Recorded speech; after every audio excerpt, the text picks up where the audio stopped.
More than 3 decades ago, landmark legislation was signed to protect disabled persons from discrimination in areas of employment, transportation, public accommodation, and community living.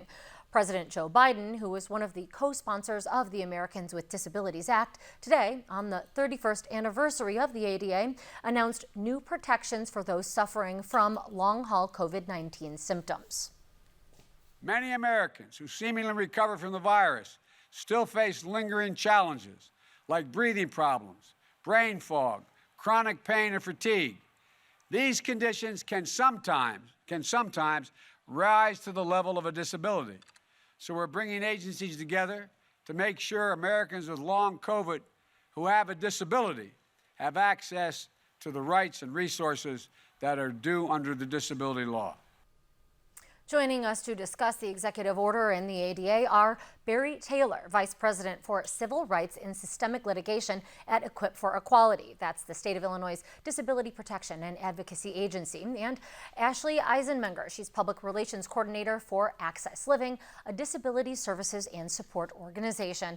We appreciate both of you joining us. Barry, I would like to start with you. I looked up your bio, so I know that you've been practicing law since the late 80s, early 90s, and therefore, could you summarize the impact of the Americans with Disabilities Act before it took effect in 1990?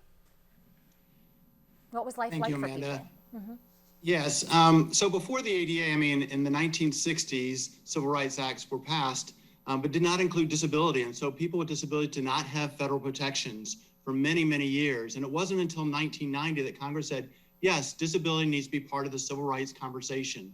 And so that was really important to elevate disability into the civil rights arena as opposed to a medical issue. And while some employers and some businesses were providing access on a voluntary basis, what the ADA provided was a national standard that employers and transit agencies and government services and private businesses all are held accountable for. And many have moved affirmatively to comply with the ADA, and people with disabilities have so much more access than they had before the ADA. So it's definitely a reason to celebrate, even though we certainly have ways to go.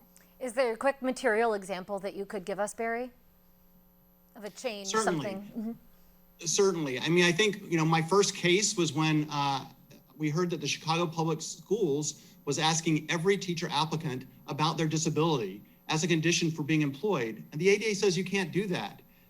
You have to evaluate the person's ability to do the job before you have any kind of conversation about disability. So people with disabilities were automatically being excluded from employment because people were asking these questions, and the ADA says, no, we want to evaluate you just like everybody else, and then move forward from there.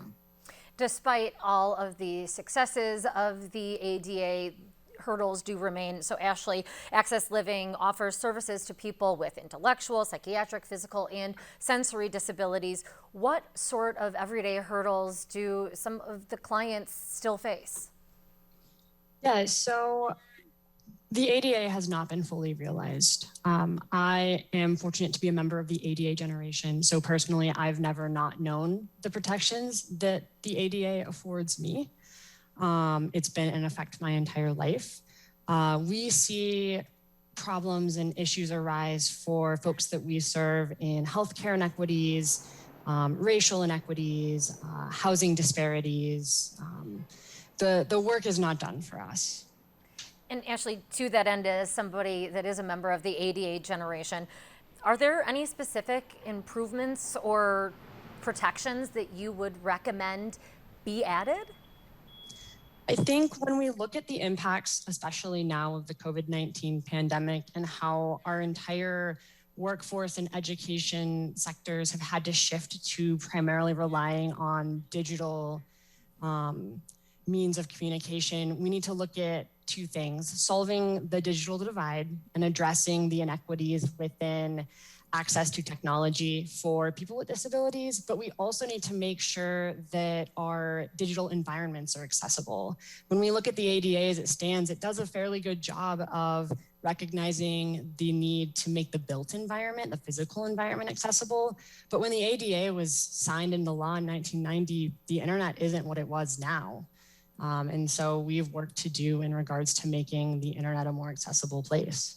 I believe I noticed on the Equip for Equality website, for example, there is language, font size, contrast, those sorts of things, so that individuals that have particular disabilities would be able to utilize a website, deposit money from a check into their bank account, something along those lines.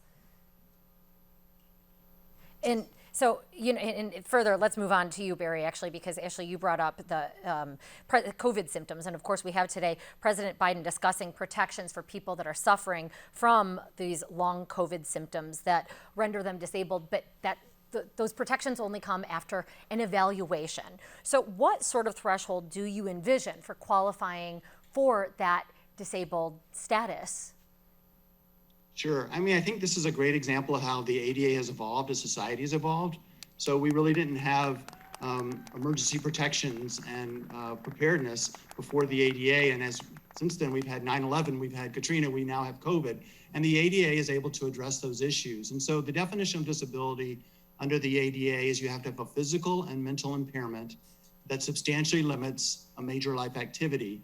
And President Biden, in the guidance that the Department of Justice and Health and Human Services put out today, says that long COVID, long haulers, that is a physical impairment. And what you would need to show is that you have some sort of substantial limitation in a major life activity. So the example that President Biden mentioned, somebody who has lung damage, that's the physical impairment. And you would need to show some sort of major life activity is substantially limited, like the ability to breathe. And if that's the case, if you have a disability, then all the protections kick in. So the accommodations that you're entitled to under the ADA would kick in. So maybe somebody who has that type of issue might need to telework so that they're not around other folks that might make them more susceptible to additional symptoms.